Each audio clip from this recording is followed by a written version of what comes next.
One of the most harrowing scenes I've witnessed recently involves a father tending to his unconscious daughter's bullet wounds.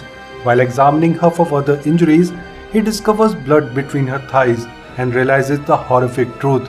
His daughter has been sexually assaulted. The tremors in his voice and the profound sadness in his eyes as he informs his wife of their daughter's rape are utterly devastating. This scene is not only emotionally resonant due to its skillful writing, but also elevated by exceptional acting. Tony Goldwyn delivers a stellar performance, conveying a spectrum of raw emotions through his eyes, the shakiness of his voice, and the palpable despair. It was a truly heartbreaking moment that brought me close to tears. Welcome to today's deep dive into horror. We'll be discussing Denis Iliadis' 2009 remake of Wes Craven's 1972 classic, The Last House on the Left. This film tackles extremely sensitive subject matter and is definitely not for the faint of heart. It's a raw and unflinching rape and revenge horror film that pushes boundaries. For me, this subgenre of horror is particularly disturbing because it reflects real-world atrocities.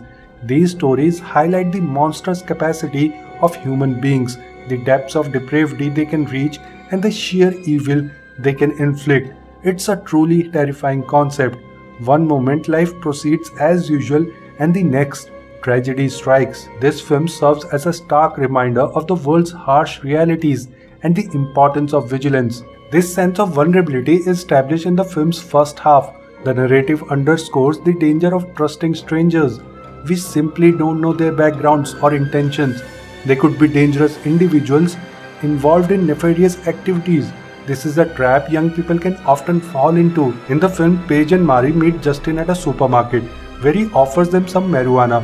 Despite Mari's reservations, Paige agrees to go his motel room, setting in motion a chain of tragic events. While Justin isn't inherently malicious, their decision to accompany him to the motel is the catalyst for the horrors that unfold. Had they avoided this encounter, the subsequent trauma could have been prevented. The rape and revenge genre is often criticized for its potential for exploitation. It's a fine line for filmmakers to walk. While depicting sexual violence, it's crucial to convey the horror without resorting to gratuitous detail. The aim should be to make a point, not to simply shock the audience. Unfortunately, many films cross this line, prioritizing shock value over responsible storytelling. I Spit on Your Grave, for instance, is often cited as an example of exploitation in this genre, objectifying women and reducing the narrative to a perverse fantasy. Denis Iliadis, however, exercises considerable restraint in depicting the assault.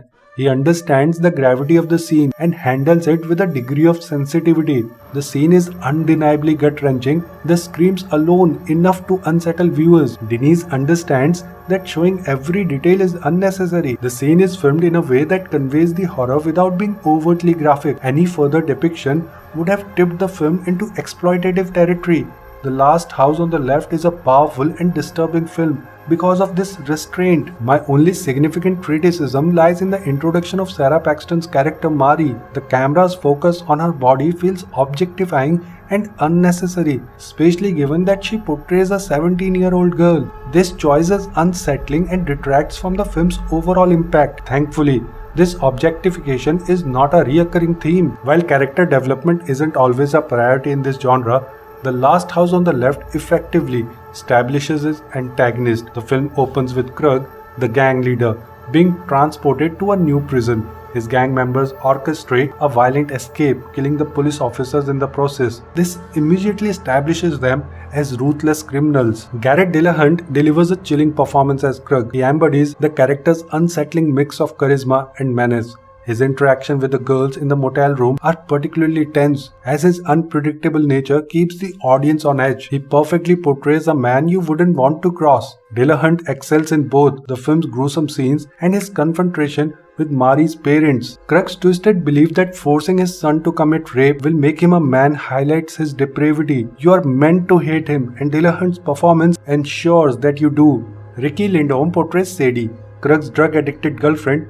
She embodies a cruel and callous persona, even goading Krug into his horrific action against Mari. Her complicity in the assault makes her a truly reprehensible character. After the attack, the camera lingers on Sadie's face, capturing a flicker of sadness or shock. However, the film never explores this moment, leaving it as an unanswered question.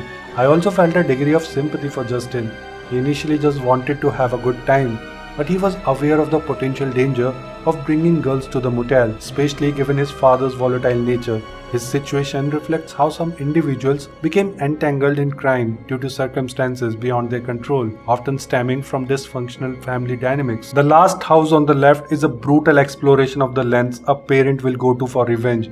When Krug and his gang inadvertently seek shelter in Mari's home, her parent sees the opportunity to avenge their daughter's suffering. The film's second half is a tense and bloody descent into retribution, featuring graphic violence and gore. The scene of the parent torturing their daughter's attacker are undeniably satisfying, particularly because both parents actively participate in the revenge, giving equal weight to their desire for justice. My only real issue with the remake is the altered ending, where Mari survives. While I understand the desire for a less bleak conclusion, it weakens the parents' revenge arc. Despite this change, the remake boasts superior camera work, cinematography, performances, and even more effective score than the original. It's a powerful, albeit disturbing cinematic experience. Despite its flaws, The Last House on the Left is a powerful and unsettling film. It's a stark reminder of the darkness that exists in the world, but it also offers a nuanced exploration of grief, rage, and the desperate desire for retribution. It's a film that stays with you long after the credits roll, not for its violence, but for its profound emotional impact.